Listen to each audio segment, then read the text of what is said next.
Like it or not, Super Smash Bros. Is a big phenomenon for Nintendo. From its humble beginnings on the Nintendo 64 to its most recent outing on the Wii U, the series has always been popular.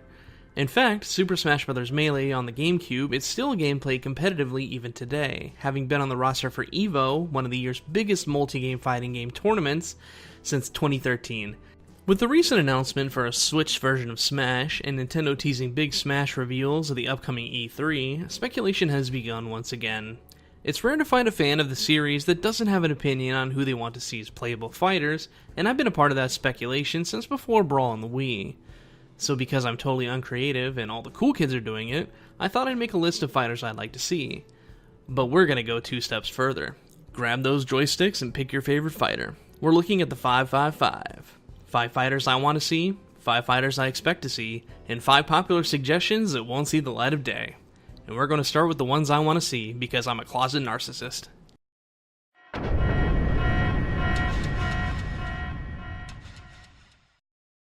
The purple-haired half-genie from the action platforming series of the same name, Shantae's humble beginnings on the Game Boy Color certainly didn't signal a fairly successful future for the character. With the most recent game, Half Genie Hero, released in 2016 to moderate success, it's safe to say that Shantae and her series aren't going anywhere anytime soon. Seeing as the series has been on Nintendo consoles and handhelds its entire life, Shantae seems like a shoo-in. She's also probably going to be popular with the kids.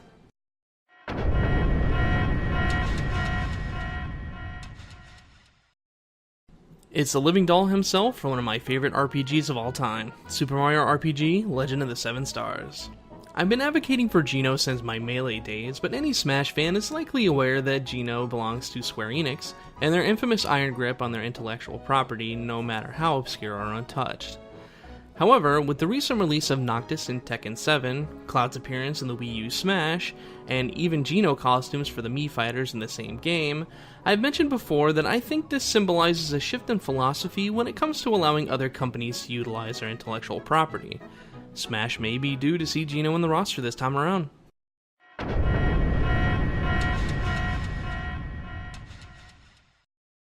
If you ask most Western fans of Smash what their favorite Mother game is, they probably wouldn't be able to answer you. Mother as a series, known more widely as Earthbound here in the West, is much more popular in Japan.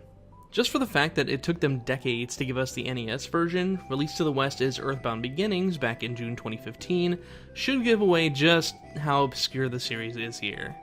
Jeff is one of the 4 main protagonists in Mother 2/Earthbound, and is best known for his lack of PK. Where he lacks the psychokinetic powers of his friends, he makes up for with his inventions and projectile weaponry. If they're looking to get rid of the Mii fighters, specifically the Mii Gunner, but want to retain the assets while putting in another cool protagonist, Jeff would make for a very smooth transition.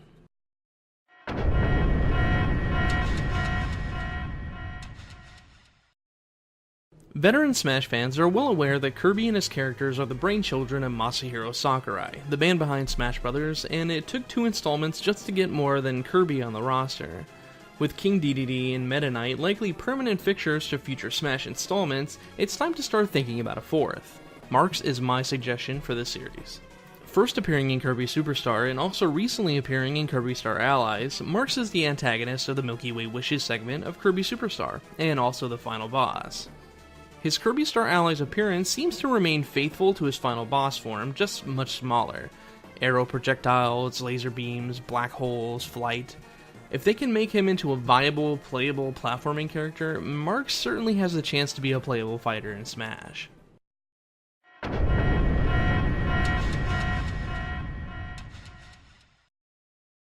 Pokemon Trainer first appeared in Super Smash Bros. Brawl for Wii, and was a huge left-field addition. I was disappointed to see he didn't return for the Wii U version. His Pokemon, Squirtle, Ivysaur, and Charizard, were symbolic for the levels of evolution in Pokemon games, and each had their own strengths and weaknesses. While they don't need to be those specific Pokemon, having some kind of Pokemon trainer appear with new Pokemon would be a good way to represent the series and the concept of Pokemon evolution, especially if they spread the Pokemon out between 3 separate generations. Every Smash Bros. Game has introduced a new Pokemon to the roster, and I don't expect the Switch version of Smash to break this tradition. While I personally think that the series already has enough Pokemon on the roster, and I expect to see most of the Wii U version's picks return, It's very likely we'll be seeing a new Pokemon replace someone. Probably Greninja, as his popularity seems to be on the decline after the Pokemon anime's major controversy. No doubt Nintendo is lamenting their failure to bring Greninja into the same popularity tier as Lucario, Mewtwo, Pikachu, and Charizard. Something's gotta hit the chopping block, and I expect it to be the frog. Take this moment to pause the video and go refresh your drinks and snacks down at the lobby.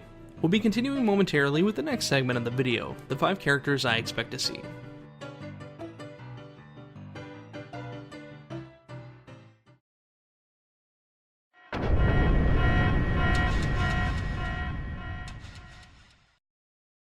The samurai protagonist of a Japan-only Famicom Disk System title, the mysterious Murasame Castle.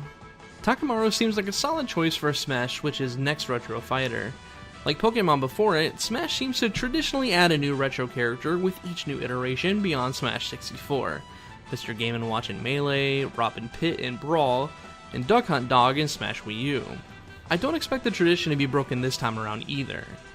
Considering how much attention Takamaru was given in the Wii U Smash, and how he was considered for Smash at one time by Sakurai's own admission, I think maybe this time around we'll finally get to see him.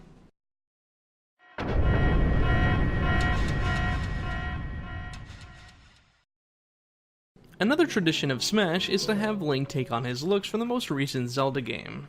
In Smash 64 and Melee, Link was seen in his Ocarina of Time look. When Brawl came around, we saw an upgrade to the Twilight Princess Link.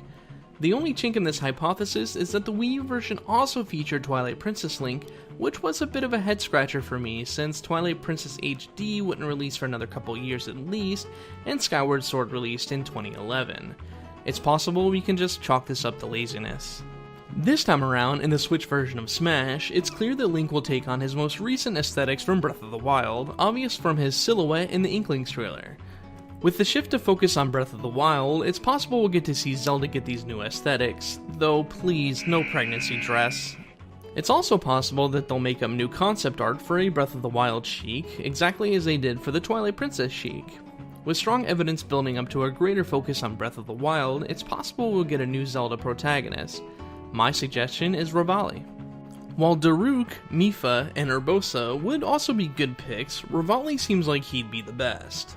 The only real issue with Revali is that he's aesthetically similar to Star Fox's Falco, so because of this, I decided to throw a wide net and suggest that any of the 4 champions could wind up in that slot. Well, assuming they don't focus all their changes on the usual Link, Zelda, Sheik, and Ganondorf anyway.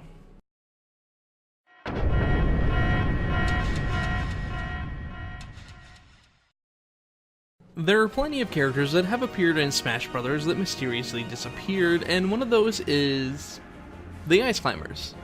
Of course, that's just way too safe of a pick, and I honestly expect to see the Ice Climbers return, so I want to take a riskier shot in the dark and say we'll see Wolf O'Donnell, the leader of Star Wolf, finally make a reappearance.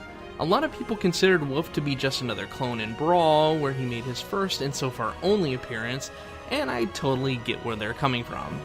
There's plenty of aspects from the Star Fox universe that neither Fox nor Falco have touched upon, and I think Wolf would be a good way to do that. It would also round out Star Fox as a series in terms of representation by giving us a recurring antagonist. Andross just doesn't seem likely, and most of the other series antagonists have been mostly one-offs. Of course, there's also your Crystal fans out there, but unless they're desperate for female representation, I'm gonna go out on a limb and say we probably won't see her.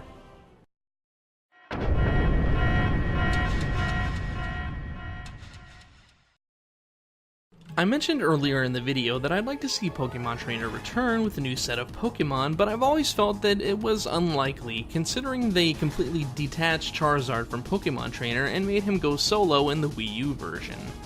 So if we can't have Pokemon Trainer, and we need a Pokemon from the Sun and Moon games, I expect to see Lycanroc's Dust form fill that spot. Smash has proven that quadrupeds can work with Ivysaur and Brawl, and while all the Midna and Wolf Link kids will cry when they see Lycanroc instead, I think it's a good compromise. My case for Lycanroc is based on this fairly recent Sun and Moon popularity poll from Japan. As you can see here, the number 1 pick is Rowlet, but I just can't see most of these characters appearing in Smash outside of maybe Pokeball item Pokemon, and that Alolan Raichu seems like it'd cause some controversy and clash with Pikachu. With the odd focus on dusk form Lycanroc in Japan, Ash obtaining one in the Sun and Moon anime, and its growing popularity on both sides of the pond, if they were trying to assert Lycanroc as a major player like Charizard, Lucario, and Greninja, this would be the quadruple whammy that could push it over the edge.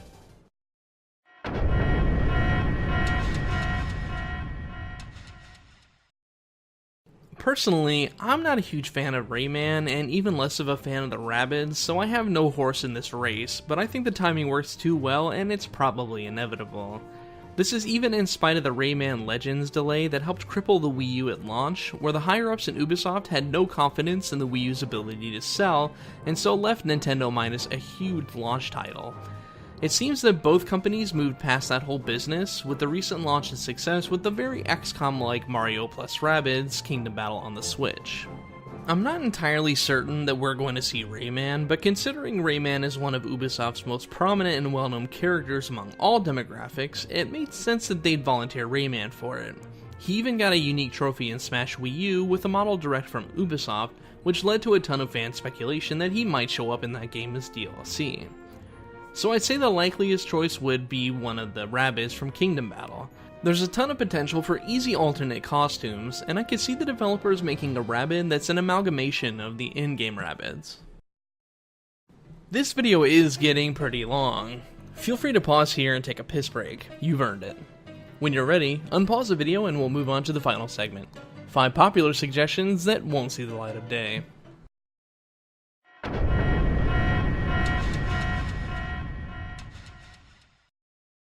I can already tell that this segment is going to cause some controversy and get people up in arms, but here we go. My first pick for popular suggestions and won't see the light of day is Bandana D. First appearing in Kirby Superstar's Megaton Punch minigame, his first real big role is in Kirby's Return to Dreamland, where he's a playable character. This spear-wielding Waddle Dee has been a surprising, albeit still popular, choice from lots of people looking for a Kirby newcomer. In the transition from Brawl to Smash Wii U, King Day-to-Day lost his ability to throw Waddle Dee with his side special and instead exclusively threw Spiky Gordo, which caused a huge influx of people to insist Bandana D was a newcomer. As we all know, Smash Wii U came and went with no Bandana D on the roster, but his fans still exist and still retain that fervor that they're well known for. Unfortunately, he's appeared on this list because his immense popularity betrays his actual likelihood. Seriously, it took 2 games just to get Kirby's 2 most notable antagonists on the roster, and people think Bandana D is going to get in? Highly unlikely. Though, since Bandana D does reappear as a playable character in the recent Kirby Star Allies, with a slightly upgraded moveset, it's unlikely we'll see his fans disappear anytime soon.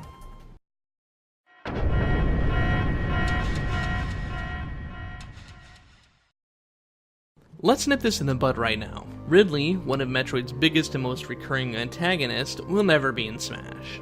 Plenty of fan games and mods have put Ridley into their games as a playable character, either because they wanted to or desired to prove to Masahiro Sakurai that it's possible, but Ridley is just another character that has a huge fan base that yells louder and louder for his addition with every new iteration of Smash that gets announced, but his likelihood never really increases. Don't get me wrong, I love the Metroid series and I love Ridley too, but considering the absolute and vehement resistance to Ridley from the developers themselves, I just can't see him ever becoming playable. Though how funny would it be if they decided to troll us and give us the 8-bit NES Metroid Ridley instead, huh? Hell, I'm gonna go one step further and say that Metroid will never see a new playable character outside of Samus and Zero Suit Samus in the franchise ever again. Sorry fellow Metroid fans, that means no Dark Samus, no SAX, no Sylux, no Anthony Higgs, nothing. It's finally time to face reality and start backing conceptual horses that actually have a chance of crossing the finish line.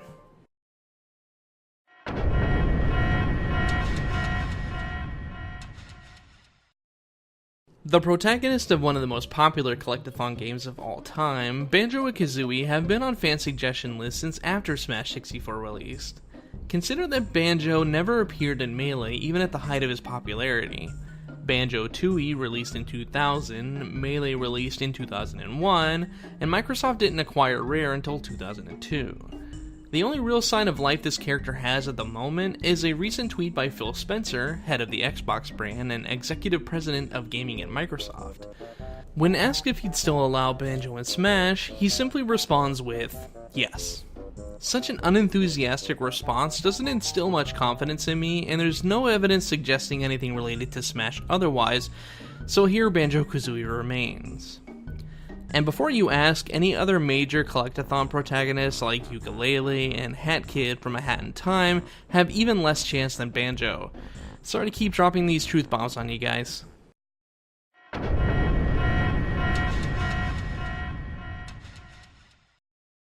Paper Mario is the series that inherited the RPG from Super Mario RPG, and has had several different games over the years since the first on the Nintendo 64. Not every Paper Mario game has done well, and the series has received a lot of flack over the years for branching away from its RPG roots. Ask any Paper Mario fan and they'll say that Thousand Year Door was the last great Paper Mario game. And honestly, I agree with them. There was a minor attempt to bring Paper Mario back to its roots with Mario and Luigi Paper Jam, which did well critically, but didn't seem to sell well. Because Paper Mario hasn't been doing especially well, and the series has seen lukewarm reception from fans who just can't quite grasp why they won't take Paper Mario back to a traditional turn-based RPG system, I just can't ever see the character appearing in Smash. Besides, we already have a flat character in Smash with Mr. Game & Watch, and if Dr. Mario returns, there may be some controversy behind having 3 Mario on the roster, unless they really pulled out all the stops to differentiate normal Mario from Paper Mario. It's just effort I can't see them making, be it for this Smash or for future Smash games.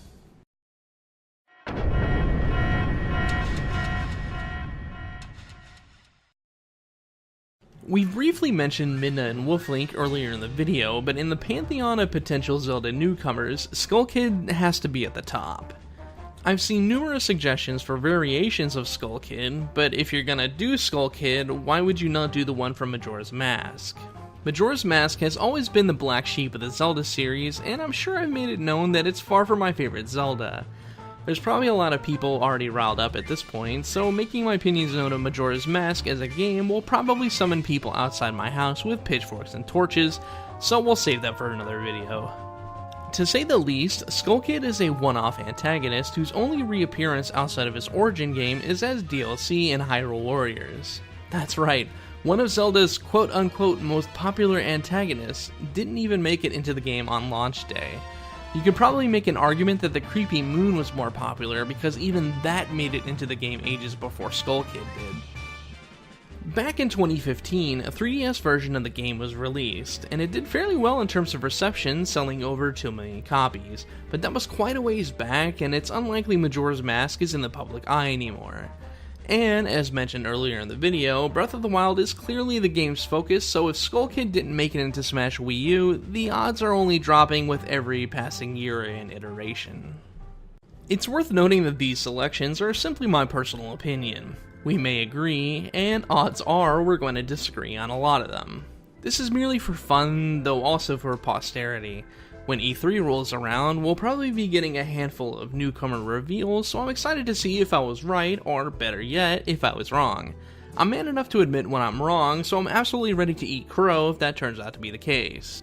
Which characters do you think will get in? Which ones would you love to see? Comment below, then subscribe on YouTube, or follow us on social media for more Chunky Beef. See you next time.